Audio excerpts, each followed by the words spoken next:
Welcome to Eternal Manna, the daily devotional broadcast of Grace Gospel Church. We are glad that you're able to join us for another week as we take a look at the book of Psalms. And today we are going to look at Psalm 47. Psalm 47. Let me introduce the psalm to you first.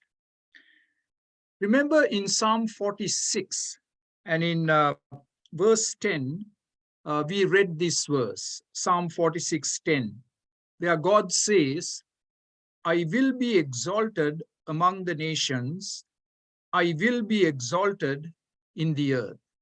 Now that's a promise that God gave. And here in Psalm 47, we find the fulfillment of that promise. Psalm 47, verse 2 and verse 7, we read that God is the great King over all the earth. And in verse 8, we read, God reigns over the nations. So at a time like this today, when nations are in upheaval and so much of uncertainty, we need to remind ourselves that God is exalted among the nations. He is the great King over all the earth.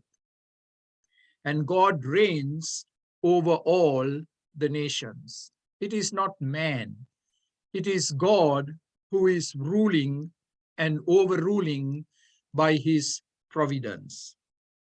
Now, if this Psalm 47 was written to celebrate the defeat of Sennacherib, the king of Assyria, then it describes the people of Israel proclaiming to the surrounding Gentile nations the glorious victory of their God, a victory that was won without having to fight a battle or to use a weapon or a sword.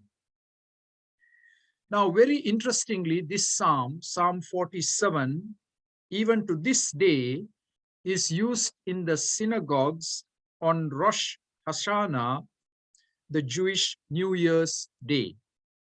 And what's even more intriguing is that in the church, this psalm is read on Ascension Day, because in verse 5 we read, God has ascended amid shouts.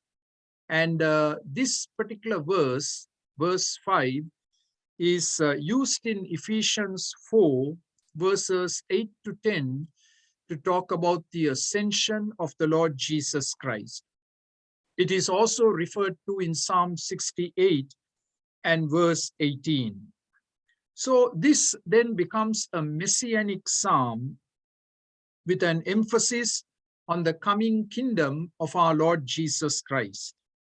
The people of Israel in this psalm are praising their God, boasting about their God to the Gentiles around them.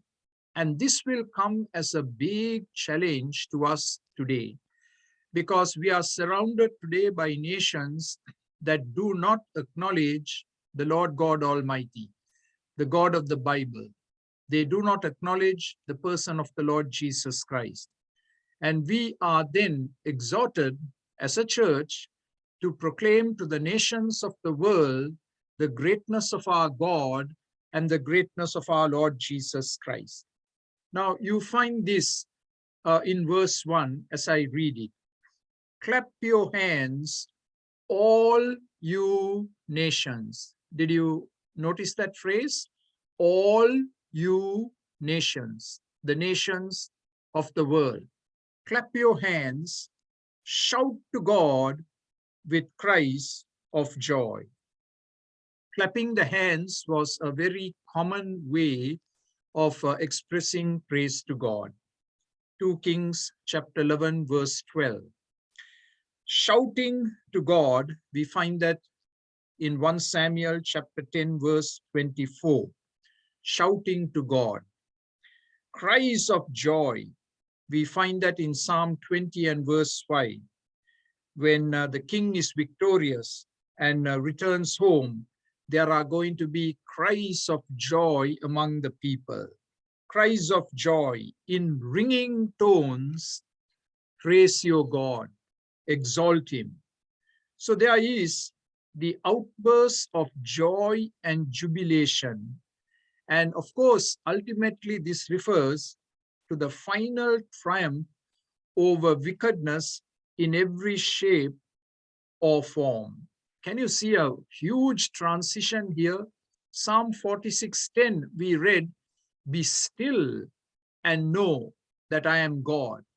Here in Psalm 47, verse 1, we find that instead of the call to be still, there is the call to shout, to clap the hands, to blow the trumpet. And so there must be enthusiastic worship of God's people as they celebrate their God and celebrate all his victories. God bless you. Have a wonderful day today. Amen. For more videos like this, please subscribe to our YouTube channel, Grace Gospel English Church Toronto. Thank you.